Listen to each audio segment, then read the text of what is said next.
Just bounce to this.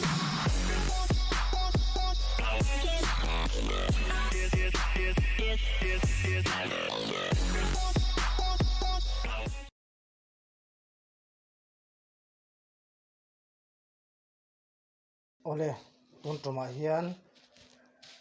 live fa TV kan entrin live ka an endan tuna hian karon tilang ve don ni phone atangin awlsam taka endan phone atang lo po computer atang pon ni se khatiang khanin ati theidon hemi hi amaro tu tuntuma chuanin phone atanga endan karon ki phot don ani tuntuma hianin hemi application hi link hi description a hian kan lo danga chu in lo download me nga chu ta tang chuan in lo tive thei don ani hei hi HD stream ti hi nia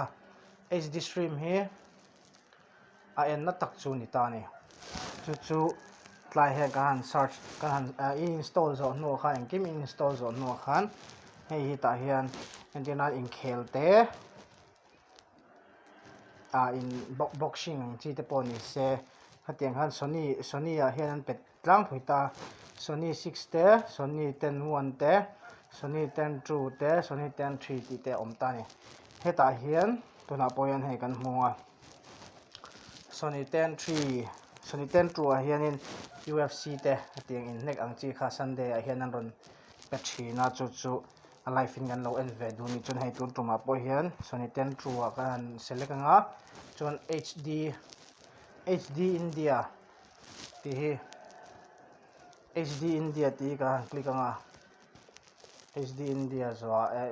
a player hi chu du a select thei ta ni ta hian chun ta hian in kan maximize anga hei tu a hian in Sony 10 2 a chuan hei hi an ron pe ni inkhel hi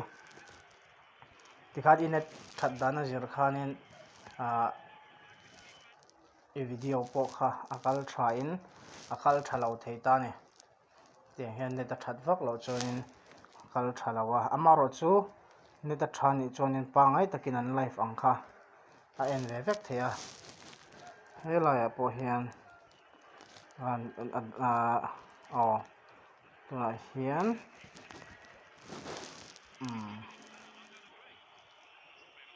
ti hian channel dang khau kha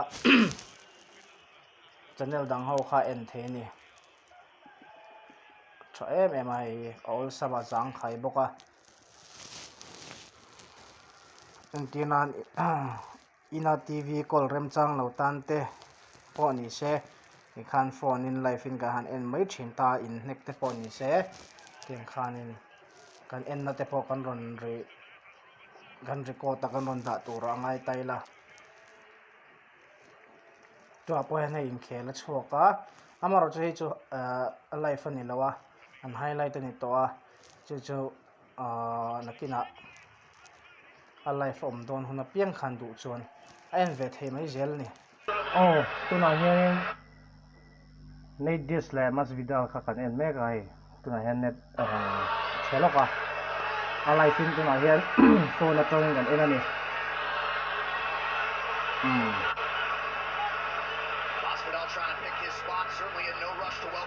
hi HD stream mania application ani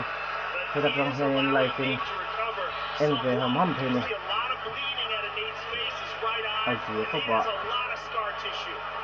he opens up cuts very easily and he's cut badly right now.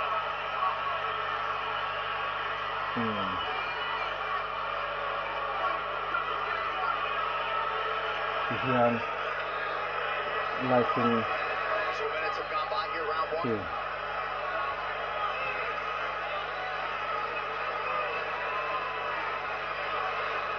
Masvidal biding his time. Still not allowing Diaz back to speak. application hi HD stream ti nia a description a link kan lo danga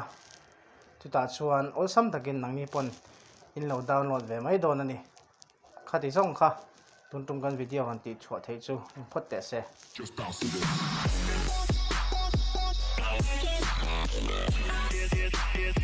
Yes.